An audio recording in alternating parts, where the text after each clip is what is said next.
Minister Dung, Chairman Huang, Representative Cowan, Ambassador Okaril, Ambassador Waleanisia, Representative Nishiyumi, distinguished guests, ladies and gentlemen, good afternoon. As many of you know, this year is the 40th anniversary of the Taiwan Relations Act. To mark the occasion, over the course of the year, I will be giving a series of major policy addresses outlining our top 4 priorities for the U.S.-Taiwan relationship. Today, I would like to specifically address our vision for expanding economic and commercial ties between the United States and Taiwan, and also with the broader Indo-Pacific. Over the past 7 decades, the United States has promoted a free and open Indo-Pacific region in which independent nations and economies with diverse cultures and different aspirations can prosper side by side in freedom and in peace. As Secretary Pompeo underscored last July, where America goes, we seek partnership, not domination. While the name of U.S. policy toward the Indo-Pacific may change from administration to administration, this fundamental principle remains forever constant. It is no exaggeration to say that the economic and security environment the United States has helped provide the Indo-Pacific region has underwritten the most spectacular rise in the world. Taiwan is one of our most important economic partners in the Indo-Pacific region. I submit that it is only by working with Taiwan and all of our other like-minded partners who share a common vision of a free and open Indo-Pacific that we can make its promise a reality. Thank you very much.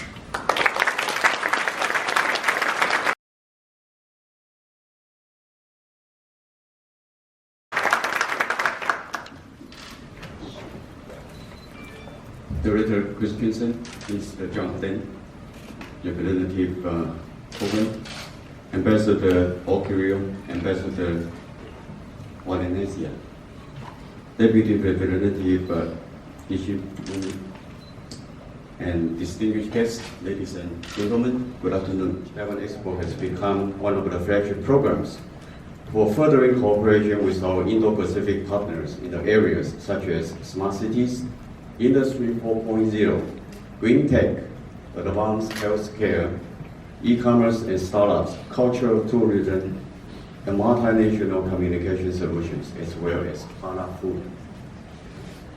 As the chairman of TETRA and as someone deeply involved in Taiwan's New Southbound policy, I have led numerous delegations from Taiwan to meet with major enterprise players in the Indo-Pacific.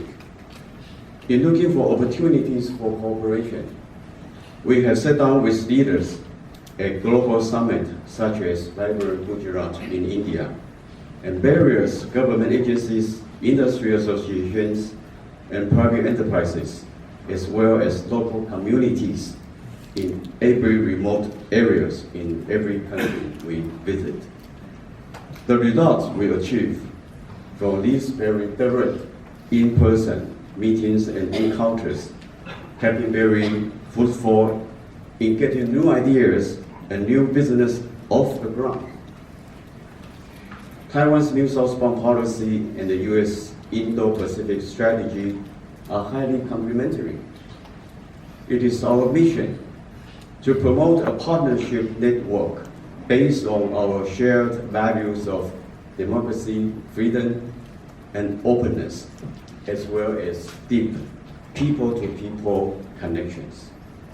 Today's forum is not just a great gathering for deepening our economic and commercial ties, but more importantly, today we demonstrate our shared vision for a free and open Indo-Pacific. To all of our friends and partners, we look forward to strengthening our cooperation with you each and every step on the way, and all the way into our common future. Thank you.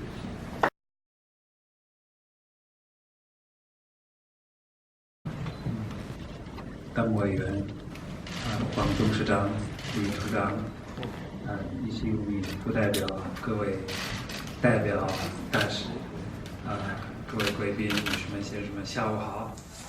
Cooperation under APEC on mutual professional and vocational skills recognition, supported by policies and programs like the Working Holidaymaker Scheme and the New Colombo Plan, means there are more opportunities than ever for our young people to gain international experience and transferable skills to maximise their opportunities in the future job market.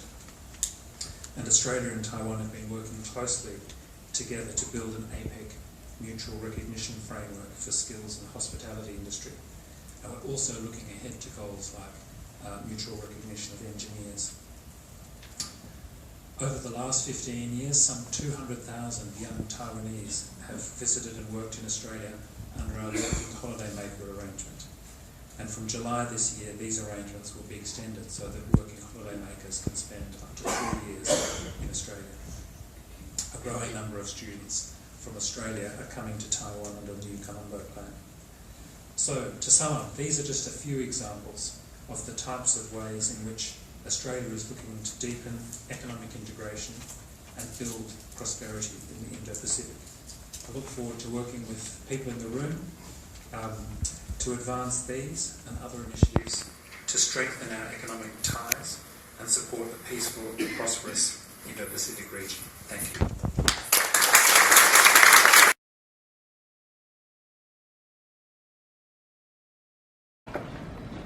Minister Deng, Director of American Institute in Taiwan, Christensen, and Chairman of Taiwan External Trade Development Council, Huang, and Australian Representative Cohen, and ambassadors from Palau and Solomon Islands, and distinguished guests, good afternoon.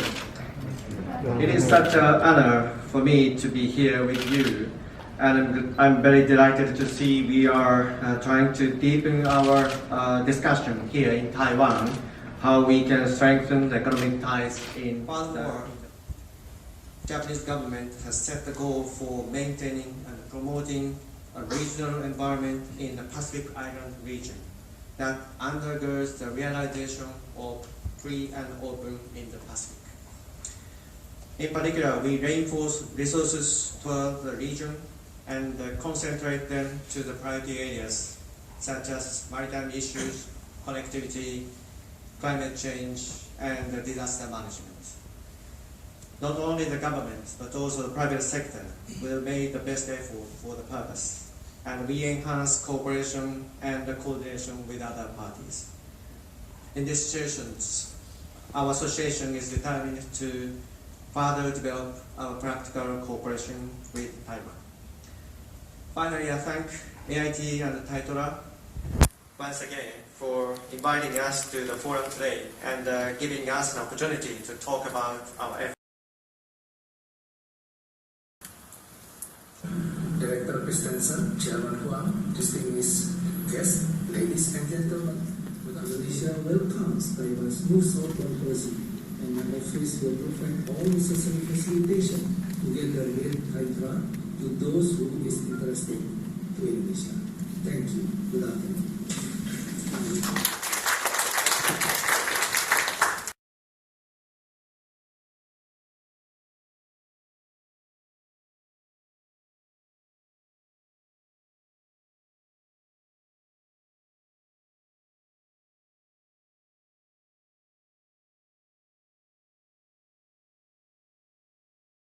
The goal of this event was to show that Taiwan is not alone. It's a member of a large community, free and open Indo-Pacific, and we are all partnering together towards that common vision.